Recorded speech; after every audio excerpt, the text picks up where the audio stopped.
I've always believed in the power of dreams, those fragile, shimmering things you hold close to your heart, the ones that keep you going even when the world feels like it's crumbling around you. For me, that dream was college. Not just any college, but Emory University, where I'd study journalism and become a writer who'd tell stories that mattered. I'd spent my high school years in Atlanta working toward that dream, staying up late to perfect my essays, volunteering at the local newspaper, and saving every penny I could from my part-time job at the ice cream shop. My dad, before he passed away when I was 12, had set up a college fund for me, $800,000, a fortune he'd saved from years of running his small construction business. He'd always said, "Chloe, this is your ticket to the future. Don't let anyone take it away from you." I'd clung to those words like a lifeline, especially after he was gone, and my mom had to work double shifts at the hospital to keep us afloat. But dreams, I learned, can be stolen just as easily as they're built. And the person who stole mine wasn't a stranger, it was my Aunt Margaret, my dad's older sister, the woman who'd promised to look after me after he died. It was a humid Saturday morning in late June, just a month after my 18th birthday, when the first crack in my dream appeared. I was sitting at the kitchen table in our modest two-bedroom apartment. My laptop opened to Emory's admissions portal. I'd just received my acceptance letter a week ago, and the joy of that moment still hadn't worn off.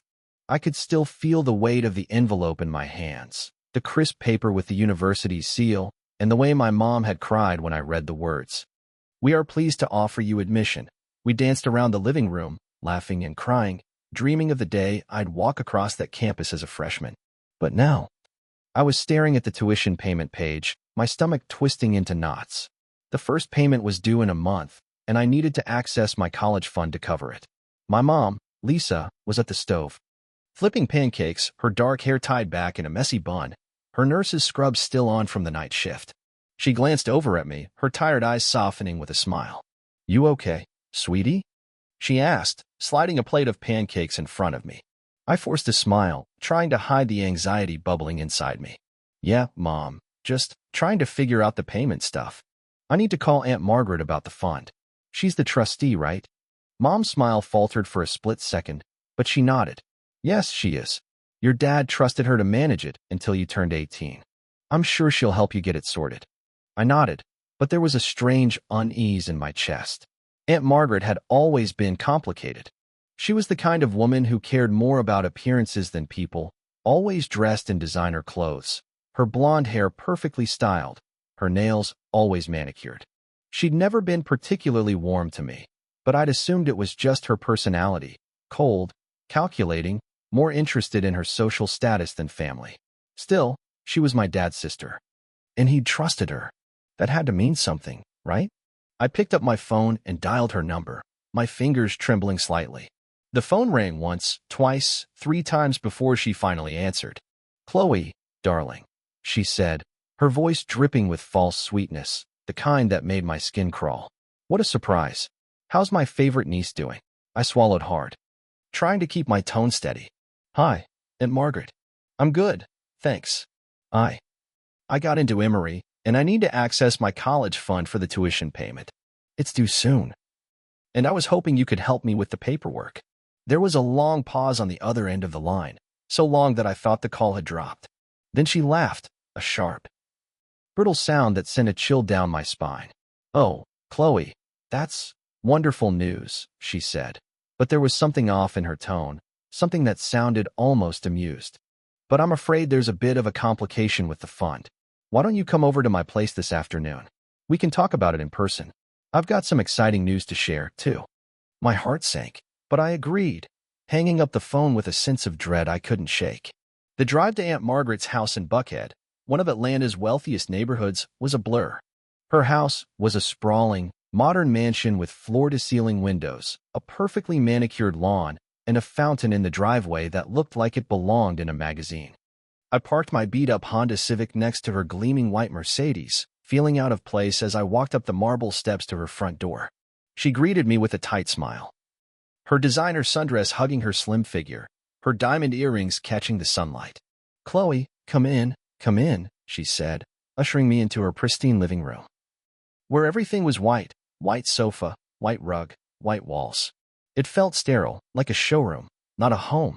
I sat on the edge of the sofa, my hands clasped tightly in my lap, while she poured herself a glass of white wine, not offering me anything. So, about the college fund, I started, my voice shaking slightly. I really need to get the payment sorted soon. Can you help me access it? Aunt Margaret took a sip of her wine, her lips curling into a smile that didn't reach her eyes. Chloe, I'm so sorry, but there's been a misunderstanding, she said. Her tone overly sweet, like she was talking to a child. The fund, well, it's gone. I had to use it for some unexpected expenses. But don't worry, I'm sure you'll figure something out. You're a smart girl.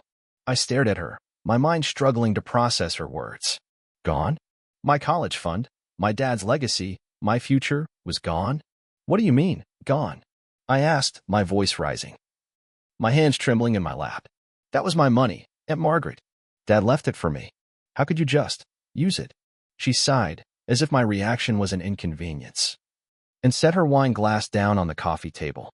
Chloe, don't be so dramatic, she said, her voice sharp now, her mask of sweetness slipping. I needed the money for something important. You'll understand when you're older.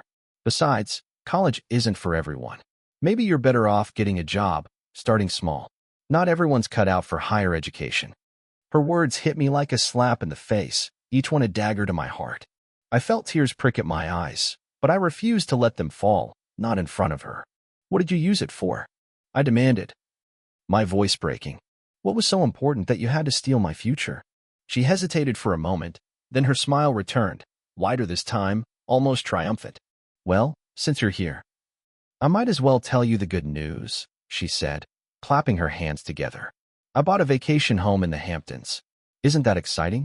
We're having a housewarming party next weekend, and I'd love for you to come. It's going to be fabulous. Everyone who's anyone will be there. I felt the room spin, my vision blurring as her words sank in. A vacation home. She'd taken my college fund, my dad's hard-earned money, my dream of Emory, and used it to buy a vacation home in the Hamptons. I stood up, my legs shaking, my hands clenched into fists at my sides. You stole my money for a house. I whispered, my voice trembling with rage. How could you do this to me? To Dad's memory? She rolled her eyes, as if I was the one being unreasonable. Chloe, really, you're making a big deal out of nothing, she said, standing up and smoothing her dress. Now, if you'll excuse me, I have a lunch date to get to. We'll talk more at the party, okay? I didn't answer. I couldn't. I turned and walked out of her house, my heart pounding in my chest, my mind racing with a mix of anger, betrayal, and despair. As I drove home, tears streaming down my face, I replayed her words over and over in my head. College isn't for everyone. Maybe you're better off getting a job. She didn't believe in me. She never had. And now, she'd taken the one thing that could have made my dreams come true.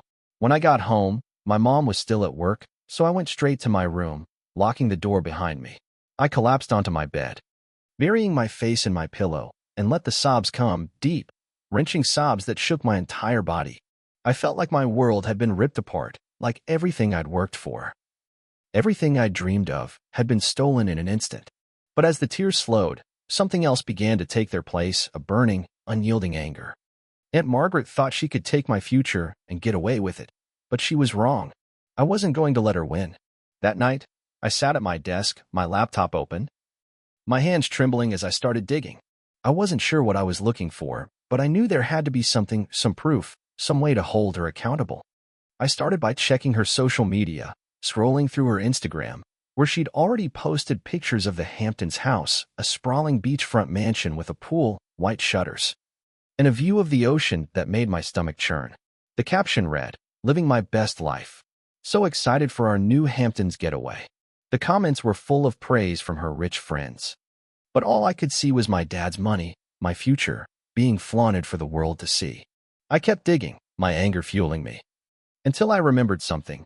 My dad had set up the college fund through a trust, and Aunt Margaret was the trustee. That meant there had to be records, right? I started searching for any emails or documents I could find, using my dad's old laptop, which I'd kept in my closet since he passed. It took hours, but eventually, I found an email account linked to the trust, and that's when I saw it. A chain of emails between Aunt Margaret and her husband, Uncle Greg, sent just a few months ago. My heart stopped as I read the subject line. College fund transfer. I opened the email, my hands shaking, and what I read made my blood run cold. Greg, I've transferred the $800. 000 from Chloe's fund to our account. Aunt Margaret had written. We'll use it for the Hamptons house. It's the perfect investment. She'll never go to college anyway. She's not smart enough. Let's just tell her the money's gone and move on. Greg had replied. You're right, babe. She'll never figure it out. Let's celebrate. I sat back in my chair, my breath coming in short, sharp gasps. There it was, proof, in black and white, that Aunt Margaret had stolen my money, that she'd laughed about it, that she'd mocked my dreams behind my back. I felt a surge of rage, hotter and fiercer than anything I'd ever felt before. She thought I was too stupid to figure it out, but she was wrong. I had the evidence now, and I was going to make her pay. I spent the next few days planning, my anger giving me a clarity I'd never had before. I copied the emails, saved them to a USB drive, and printed them out, just to be safe. I called my best friend, Mia, who'd always been good with tech, and asked her to help me dig deeper. She found more bank statements showing the transfer, receipts for the Hamptons house, even a photo of Aunt Margaret and Uncle Greg toasting with champagne on the day the sale closed. Every piece of evidence was a nail in her coffin, and I was determined to use them all. The housewarming party was next weekend, and I knew that's where I'd confront her. She wanted to show off her new house to her fancy friends, to bask in their praise, but I was going to ruin it. I was going to show everyone who she really was, a thief, a liar, a woman who'd stolen her own niece's future for a beach house. I didn't know what would happen after that. But I knew one thing for sure. Aunt Margaret was about to learn that I wasn't the naive little girl she thought I was. The week leading up to Aunt Margaret's housewarming party felt like an eternity. Each day stretching out like a taut wire, ready to snap at any moment. I was a mess of emotions, anger, betrayal, and a deep, aching sadness that I couldn't shake. Every time I closed my eyes, I saw my dad's face, his warm smile, his rough hands holding mine as he told me about the college fund he'd set up for me. This is your ticket to the future, Chloe, he'd said, his voice full of pride. Now, that ticket was gone, stolen by the one person he'd trusted to protect it. Aunt Margaret had taken more than just money. She'd taken my dad's legacy, my dreams, and the last piece of him I had left. But I wasn't going to let her get away with it. Not without a fight. I spent most of my days locked in my room, the USB drive with the incriminating emails clutched in my hand like a lifeline. I printed out the emails and bank statements, organizing them into a neat folder I labeled Justice for Dad. It felt dramatic, but it also felt right. This wasn't just about me, it was about honoring my dad's memory, about making sure Aunt Margaret paid for what she'd done. My best friend, Mia, had been a godsend, helping me dig deeper into Aunt Margaret's financial dealings. She'd even managed to hack into Uncle Greg's cloud storage. Don't ask me how. Mia's always been a tech genius and found more evidence. Photos of them signing the papers for the Hamptons house, a spreadsheet detailing how they'd used my $800,000 to cover the down payment. And even a voice memo of Aunt Margaret laughing with a friend about how easy it was to take the money from that naive little girl. Every piece of evidence fueled my anger, but it also made me question myself. Was I really going to do this? Was I really going to confront Aunt Margaret in front of her fancy friends, her husband, our entire family? The thought of standing up to her, of exposing her for the thief she was, made my stomach churn with both fear and anticipation. I'd never been the confrontational type. I was the quiet girl who kept her head down, who worked hard and stayed out of trouble. But Aunt Margaret had pushed me too far, and now I was ready to fight back. I told my mom about the college fund the day after my visit to Aunt Margaret's house. I'd waited until she got home from her night shift, her eyes bloodshot from exhaustion. Her shoulders slumped as she kicked off her sneakers. We sat at the kitchen table, a pot of chamomile tea between us, and I poured out everything, how Aunt Margaret had admitted to using the money. How she'd laughed off my dreams, how she'd bought a vacation home with my future. My mom's face went pale, her hands trembling as she gripped her mug. She did what? She whispered, her voice barely audible, her eyes filling with tears. How could she do this to you, Chloe? To your dad's memory? I handed her the folder with the emails, watching as she read through them, her expression shifting from shock to rage. This is unforgivable, she said, slamming the folder down on the table. her voice shaking with fury.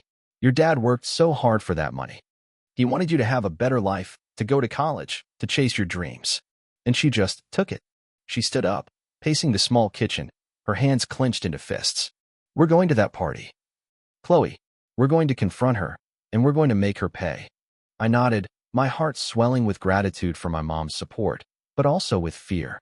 What if she denies it, Mom? I asked, my voice small. What if no one believes us? My mom stopped pacing and knelt in front of me, taking my hands in hers. They'll believe us, Chloe, she said, her voice firm. Her eyes blazing with determination. We have the evidence. And even if they don't, we'll make sure she can't ignore this. She doesn't get to steal your future and walk away like nothing happened. The days ticked by, each one bringing me closer to the housewarming party. I spent hours preparing, rehearsing what I'd say, imagining Aunt Margaret's face when I exposed her. I pictured her smug smile faltering, her perfect facade crumbling in front of her guests. But I also pictured the fallout. What would Uncle Greg do? What would the rest of our family say? Would they side with her or with me? The uncertainty gnawed at me, but I pushed it aside. I had to do this. For my dad. For myself. Mia came over the day before the party, bringing her laptop and a mischievous grin. I've got something for you, she said, opening her screen to reveal a presentation she'd put together. It was a slideshow, complete with the emails, bank statements, and photos we'd found, all laid out in a timeline that clearly showed how Aunt Margaret had stolen my money and used it for the Hamptons house. At the end, she'd added the voice memo.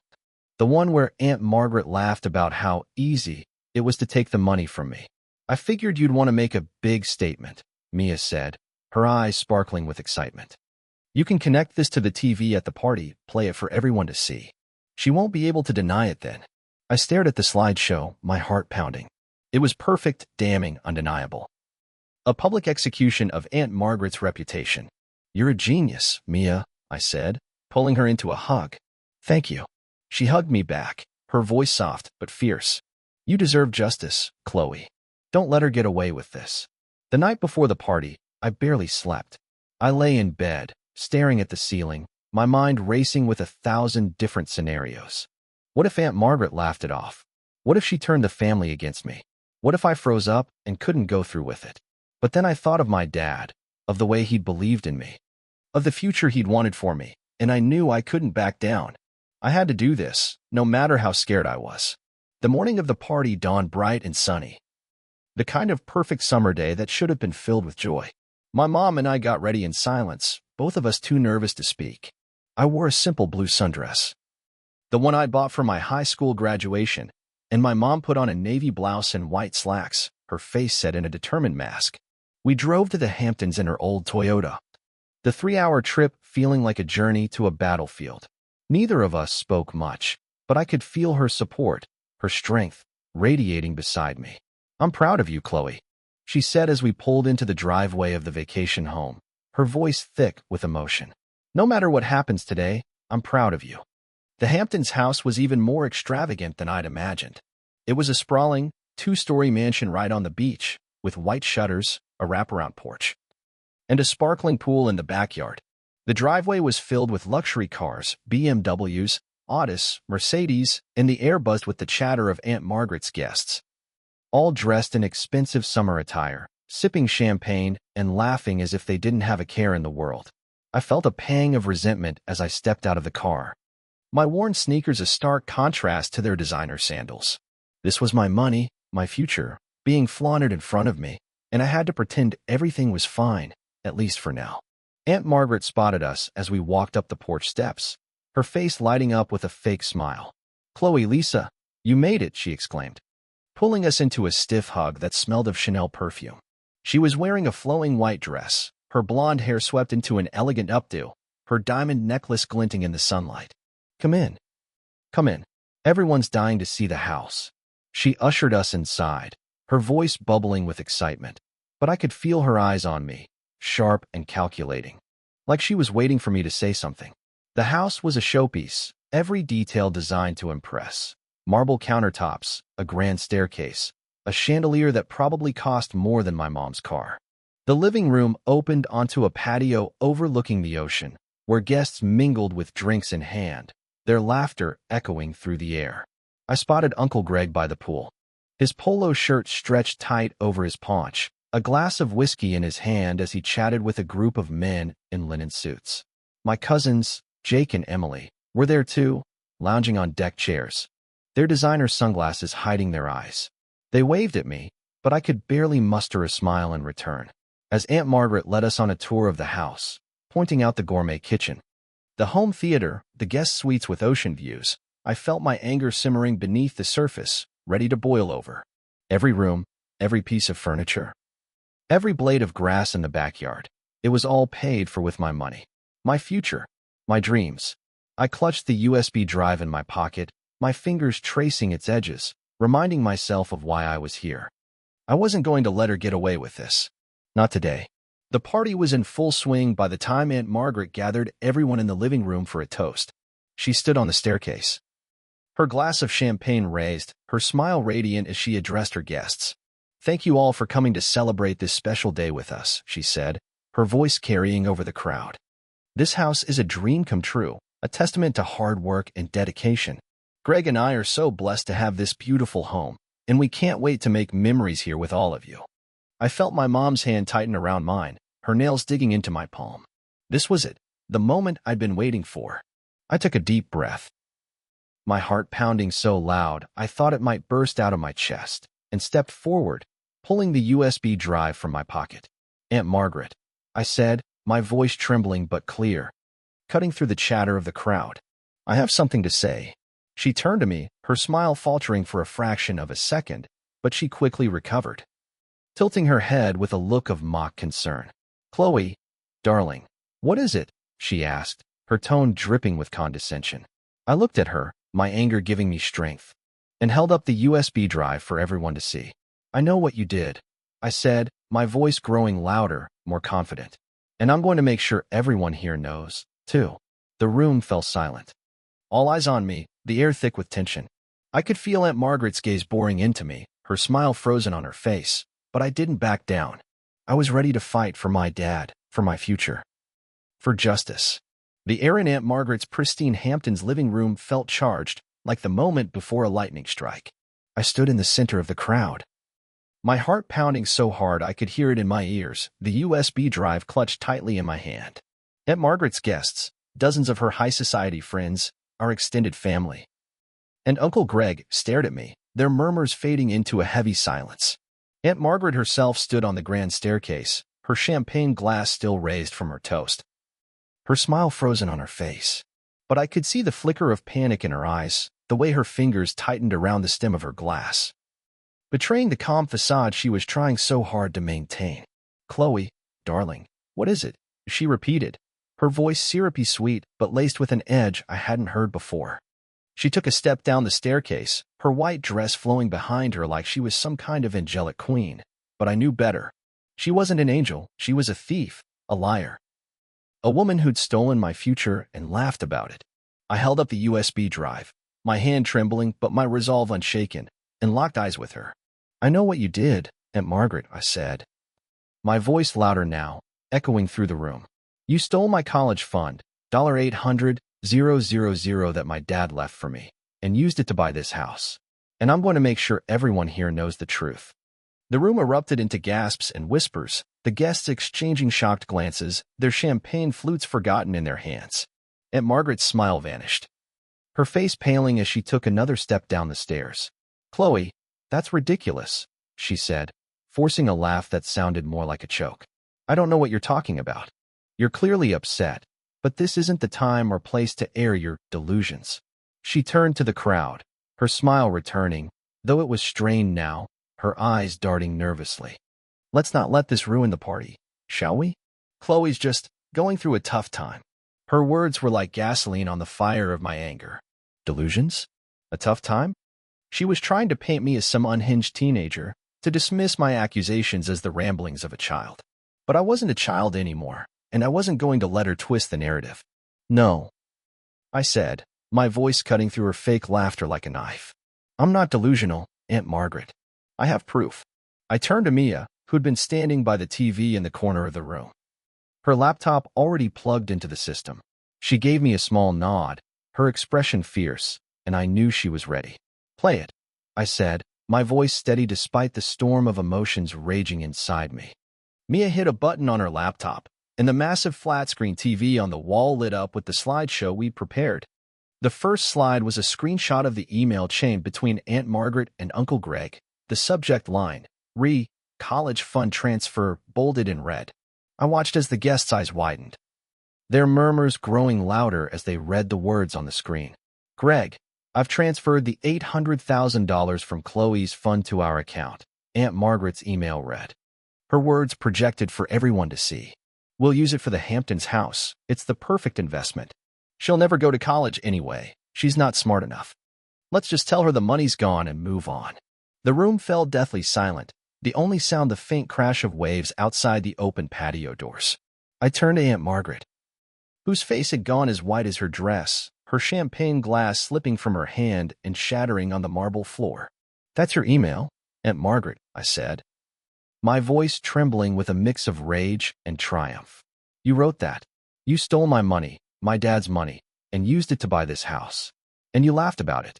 You said I wasn't smart enough for college. But you're the one who's not smart enough to cover your tracks. The slideshow continued, each slide more damning than the last. Bank statements showing the transfer of $800,000 from my trust fund to Aunt Margaret's account. Receipts for the Hamptons house, with the down payment matching the exact amount of my fund. Photos of Aunt Margaret and Uncle Greg signing the papers, their smiles wide and smug. And then, the final blow, the voice memo Mia had found, Aunt Margaret's voice filling the room, sharp and cruel. It was so easy to take the money from that naive little girl. She'll never figure it out. Cheers to our new Hamptons getaway.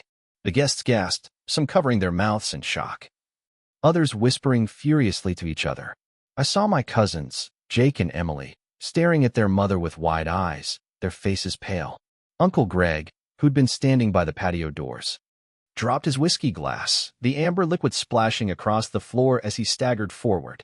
Margaret, what the hell is this? He roared, his voice shaking with a mix of anger and disbelief. Did you really do this? Did you steal from Chloe? Aunt Margaret opened her mouth to speak, but no words came out, her eyes darting around the room like a trapped animal. I didn't, she stammered, her voice high-pitched and desperate. This is a misunderstanding. Chloe, how could you do this to me? I've always looked out for you. Her words were a desperate attempt to regain control. But they fell flat, her voice cracking on the last word. The guests weren't buying it, not with the evidence staring them in the face. My mom stepped forward, her face a mask of fury. Her hands clenched into fists at her sides. Looked out for her, she shouted, her voice echoing through the room. You stole her future, Margaret. That money was her father's legacy. The one thing he left for her, and you took it to buy a beach house? How dare you? She turned to the crowd, her eyes blazing. This woman betrayed her own niece, her own brother's memory, for a vacation home. She doesn't deserve your admiration, she deserves your disgust. The guests erupted into chaos, their voices rising in a cacophony of shock and outrage. How could she do that to her own family? One woman whispered, her diamond earrings glinting as she shook her head. That's despicable, a man in a linen suit muttered, his face contorted with disdain. I saw Aunt Margaret's best friend, a Botoxed blonde in a pink sundress, step away from her, her expression a mix of horror and betrayal. Even Jake and Emily stood up, their faces pale, their eyes darting between me and their mother. Aunt Margaret lunged toward the TV, her hands shaking as she tried to unplug the system, but Mia stepped in front of her, her small frame surprisingly intimidating. Don't touch it, Mia snapped, her voice cold. Everyone deserves to know the truth. Aunt Margaret turned to me, her face twisted with rage, her composure completely gone. You little brat, she screamed, her voice shrill, her hands clawing at the air. How dare you ruin my party? My life. You'll pay for this, Chloe. I'll make sure you never see a dime of that money. Her words were a slap in the face, but they only fueled my resolve.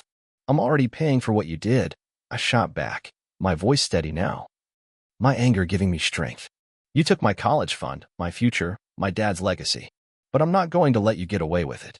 I'm taking you to court, Aunt Margaret. I'm going to get my money back, and I'm going to make sure everyone knows what kind of person you really are. Uncle Greg grabbed her arm, his face red with fury. Margaret, stop it, he bellowed, his voice shaking the room. Is this true? Did you really steal from Chloe? Aunt Margaret yanked her arm away, her eyes wild with panic. I had to, she cried, her voice breaking. We needed the money for the house. It was an investment. She wasn't going to use it. She's not even smart enough for college. Her words hung in the air, ugly and cruel. And I felt a pang of pain in my chest, but I refused to let her see me cry. The guests turned on her, their whispers turning into shouts of condemnation. You're a monster, one woman yelled, her voice dripping with disgust. How could you do that to your own niece? Another man added, his face contorted with anger. Jake and Emily stepped forward, their voices trembling as they spoke. Mom, how could you? Jake asked, his voice cracking. That was Chloe's money. Dad's money. Emily's eyes were filled with tears as she looked at me. Chloe, I'm so sorry, she whispered, her voice barely audible over the chaos. Aunt Margaret collapsed onto the staircase, her hands covering her face, her sobs echoing through the room. You've ruined me, she wailed, her voice muffled by her hands. You've ruined everything. I looked at her, my heart pounding, a strange mix of triumph and sorrow washing over me. I'd done what I came here to do. I'd exposed her, humiliated her in front of everyone she cared about. But as I watched her fall apart, I didn't feel the satisfaction I'd expected. I felt empty. My mom put her arm around me, pulling me close, her voice soft but firm. Let's go, Chloe, she said, her eyes still blazing with anger. We've done what we came here to do. I nodded, letting her lead me out of the house, the sound of Aunt Margaret's sobs fading behind us. But as we stepped onto the porch, I heard Uncle Greg's voice, low and menacing, calling after us. This isn't over, Chloe, he said, his words a dark promise. You'll regret this. I turned back, meeting his gaze, my heart racing with a new kind of fear. I'd won this battle, but the war was far from over. The salty ocean breeze stung my face as Mom and I stepped onto the porch of Aunt Margaret's Hampton's mansion, the echoes of her sobs and the guests' outraged murmurs fading behind us. My heart was still racing from the confrontation, my hands trembling as I gripped the USB drive that had just turned Aunt Margaret's perfect world upside down. I'd done it. I'd exposed her. Shown everyone the emails, the bank statements, the voice memo where she mocked my dreams and admitted to stealing my $800,000 college fund. The look on her face as her facade crumbled. The way she collapsed on the staircase, her white dress pooling around her like a fallen angel, it should have felt like a victory. But as Uncle Greg's chilling words rang in my ears, this isn't over, Chloe. You'll regret this. I felt a new wave of fear wash over me. What had I just unleashed? Mom squeezed my hand, her grip tight and reassuring, but her face was pale, her eyes darting back toward the house. We need to go, Chloe, she said, her voice low and urgent. Before this gets uglier. I nodded. But before we could make it to the car, I heard footsteps behind us, quick, angry steps on the gravel driveway. I turned to see Jake, my cousin, running toward us, his face flushed with emotion, his designer sunglasses pushed up onto his head. Chloe, wait, he called, his voice cracking. I stopped, my stomach twisting as he caught up to us, his chest heaving as he tried to catch his breath. Jake was 22 years older than me, and we'd never been particularly close. He was always too busy trying to fit in with Aunt Margaret's high society crowd. But the look in his eyes now was raw, unguarded. I can't believe Mom did that to you, he said, his voice trembling. I had no idea, Chloe. I swear. I thought this house was theirs, that they'd earned it. I didn't know it was your money. I studied his face, searching for any sign of deception, but all I saw was genuine shock and shame. You really didn't know? I asked, my voice softer now. The anger I'd felt toward Aunt Margaret starting to ebb, replaced by a flicker of hope. Maybe not everyone in this family was against me. Jake shook his head, his eyes glistening with unshed tears. No, I didn't, he said. I'm so sorry, Chloe. I don't know what to say. Emily's a mess in there. She's crying in the bathroom, saying she can't believe Mom would do this. We're on your side. Mom stepped forward, her expression softening as she placed a hand on Jake's shoulder. Thank you, Jake, she said, her voice thick with emotion. That means a lot to us. But we need to go. Things are going to get messy, and I don't want Chloe caught in the middle of it. Jake nodded, wiping his eyes with the back of his hand. I get it, he said. But be careful, okay? Dad's furious. I've never seen him like this. He's talking to Mom now, and it's bad. I felt a chill run down my spine at his words. Uncle Greg's threat hadn't been empty. I could feel it in my bones. As Mom and I got into the car and drove away, the Hamptons mansion shrinking in the rearview mirror, I couldn't shake the feeling that this was only the beginning of the storm. The drive back to Atlanta was tense, the silence between us heavy with unspoken fears. I kept replaying the party in my mind, the gasps of the guests, Aunt Margaret's desperate screams, the way her perfect world had shattered in an instant. But Uncle Greg's words kept cutting through those images, a dark promise of retribution. What did he mean by, "You'll regret this"? Was he planning to come after me? To fight me in court? Or something worse? When we got home, Mom poured us both a cup of tea, her hands still shaking as she set the mugs on the kitchen table. "We need to talk to a lawyer, Chloe," she said, her voice firm but laced with worry. "Tomorrow. First thing. We have all the evidence we need to sue Margaret for the money, but we need to be prepared. If Greg's as angry as Jake says, they might try to turn this around on us." I nodded, taking a sip of the chamomile tea, but it did little to calm the storm inside me. "Do you think they'll try to lie their way out of it?" I asked, my voice small. Mom sighed, rubbing her temples. "I don't know, sweetheart," she said. "But Margaret's not going to go down without a fight. She's too proud, too obsessed with her image. And Greg, he's always been protective of her. We need to be ready for anything." That night, I couldn't sleep.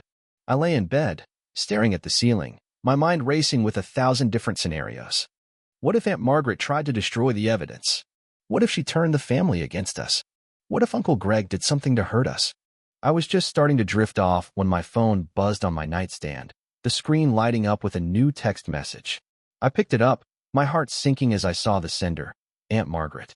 The message was short, but it sent a shiver down my spine.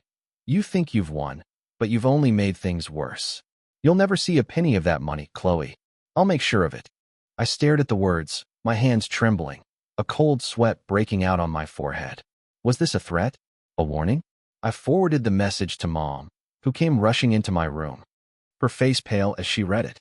"She's trying to scare you, Chloe," she said, pulling me into a hug. "But we're not going to let her win. We'll fight this together." The next morning, we met with a lawyer, Mr. Daniels, a gruff man in his 50s with a no-nonsense attitude and a reputation for winning tough cases. He reviewed the evidence, the emails, the bank statements, the voice memo, and nodded approvingly. "This is a slam dunk, Chloe," he said, his voice gravelly but confident. "Your aunt doesn't have a leg to stand on. We'll file a lawsuit for theft and breach of fiduciary duty. You'll get your money back, and then some." I felt a flicker of hope at his words, but it was quickly overshadowed by a new fear as he added, "But be prepared, she might try to countersue, or worse, drag this out to make your life hell." As we left Mr. Daniels' office, I thought the worst was behind us. But that afternoon, while Mom was at work, I got a call from an unknown number. I hesitated, my thumb hovering over the screen, but something told me to answer. "Hello," I said, my voice cautious. A man's voice, deep and menacing, came through the line. "Chloe Bennett?" he asked, and my blood ran cold. It was Uncle Greg. "You've made a big mistake." "Little girl," he said, his voice dripping with malice. "You think you can humiliate my wife and get away with it? I've got friends in high places, Chloe. Friends who can make your life very difficult. Drop this lawsuit, or I'll make sure you and your mother regret it." I hung up, my hands shaking so badly I dropped the phone, my breath coming in short, panicked gasps. This wasn't just about the money anymore. It was about survival. Aunt Margaret and Uncle Greg weren't going to let this go, and now I was in their crosshairs. The days following Uncle Greg's threatening phone call were a blur of fear and determination.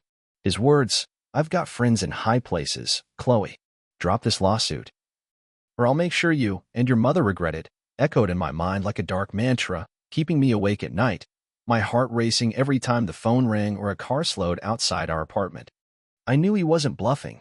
Uncle Greg had connections, businessmen, lawyers, maybe even less savory types, who could make our lives miserable. But I wasn't going to back down. Aunt Margaret had stolen my $800,000 college fund, my dad's legacy, my future, and I'd already come too far to let fear stop me now. Mom and I met with Mr. Daniels, our lawyer, the next day. His office a cramped space filled with legal books and the faint smell of coffee. I showed him Aunt Margaret's threatening text and told him about Uncle Greg's call. my voice trembling as I recounted the menace in his tone. Mr. Daniels leaned back in his chair, his expression grim but resolute.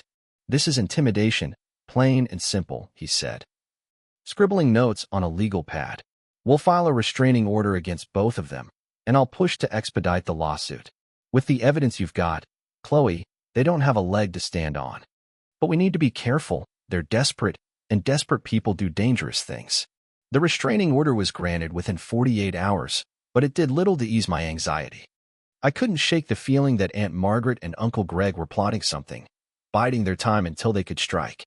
Mom installed a new security system in our apartment, her face etched with worry every time she left for her night shift at the hospital. "Stay safe, Chloe," she'd say, hugging me tightly, as if she feared it might be the last time. I tried to focus on the lawsuit, on the hope that justice would prevail, but the waiting was torture. Every day felt like a ticking time bomb. A week later, the first hearing for the lawsuit arrived, held in a stark Atlanta courtroom that smelled of polished wood and old paper. I sat beside Mr. Daniels, my hands clasped tightly in my lap, my blue sundress feeling too bright for the somber setting. Mom was next to me, her face pale but determined, her hand squeezing mine under the table. Across the room, Aunt Margaret and Uncle Greg sat with their lawyer, a slick man in a tailored suit who exuded arrogance. Aunt Margaret looked different. Her blonde hair was pulled back in a severe bun, her face devoid of makeup, her eyes red-rimmed as if she'd been crying. She wouldn't meet my gaze, but Uncle Greg stared at me with a cold intensity that made my skin crawl. The hearing began, and Mr. Daniels presented our case with precision, laying out the emails, bank statements, and voice memo that proved Aunt Margaret had stolen my college fund to buy the Hamptons house. The judge, a stern woman with gray hair and sharp eyes, listened intently, her expression unreadable as the evidence piled up. When it was Aunt Margaret's turn to speak, her lawyer stood, his voice smooth and condescending. "Your Honor, my client admits to using the funds, but it was an act of necessity," he said, gesturing to Aunt Margaret, who dabbed at her eyes with a tissue. "The family was in financial distress, and Mrs. Bennett believed she was acting in the best interest of the trust by investing in a property that would benefit everyone." I felt my blood boil at the lie, my hands clenching into fists. Benefit everyone? She'd mocked me, laughed about my dreams, and now she was playing the victim? I wanted to scream, but Mr. Daniels placed a steadying hand on my arm, whispering, "Let them dig their own grave, Chloe." Aunt Margaret took the stand, her voice trembling as she spun a sob story about family unity and financial struggles, claiming she'd planned to pay me back, eventually. But when Mr. Daniels cross-examined her, playing the voice memo of her laughing about how easy it was to take my money, her facade crumbled. "She'll never go to college anyway. She's not smart enough." Her recorded voice echoed through the courtroom, and I saw the judge's eyes narrow, her lips pressing into a thin line. The hearing ended with the judge scheduling a final ruling for the following week, but the tension in the air was palpable as we left the courtroom. Aunt Margaret shot me a venomous glare, her tears replaced by a look of pure hatred, while Uncle Greg muttered something to their lawyer, his eyes never leaving me. I felt a shiver run down my spine, but I held my head high, refusing to let them see my fear. The final ruling came on a rainy Tuesday morning, the courtroom packed with reporters who'd caught wind of the scandal after the housewarming party. I sat in the same spot, my heart in my throat as the judge entered, her black robe a stark contrast to the gray light filtering through the windows. She began to speak, her voice calm but firm. And with every word, I felt a weight lift off my shoulders. The evidence presented leaves no doubt that Margaret Bennett knowingly and maliciously misappropriated $800,000 from Chloe Bennett's trust fund, she said, her gaze sweeping the room. This court orders the immediate return of the full amount, plus an additional $200,000 in punitive damages for emotional distress and legal fees. Furthermore, the property purchased with the stolen funds, the Hamptons vacation home, will be sold to cover the restitution if necessary. A gasp rippled through the courtroom, followed by a low murmur from the reporters. I turned to Mom, tears streaming down my face as I threw my arms around her, sobbing into her shoulder. We'd won. I'd gotten my college fund back, my dad's legacy restored, my future secured. But the victory was bittersweet as I glanced at Aunt Margaret, who sat frozen, her face a mask of shock and despair. Uncle Greg slammed his fist on the table, his face red with fury, but their lawyer pulled him back, whispering urgently in his ear. As we left the courtroom, reporters swarmed us, their cameras flashing, their questions a chaotic blur. "Chloe, how does it feel to win your case?" one shouted. "Will you forgive your aunt?" another asked. I ignored them, clinging to Mom's hand as we pushed through the crowd, but a familiar voice stopped me in my tracks. "Chloe." It was Jake, my cousin, standing by the courthouse steps, his face pale but resolute. Emily was beside him, her eyes red from crying, her hands clasped tightly together. "We're sorry, Chloe," Jake said, his voice breaking. "For everything. Mom, she was wrong, so wrong. We've cut contact with her and Dad. We want to make this right."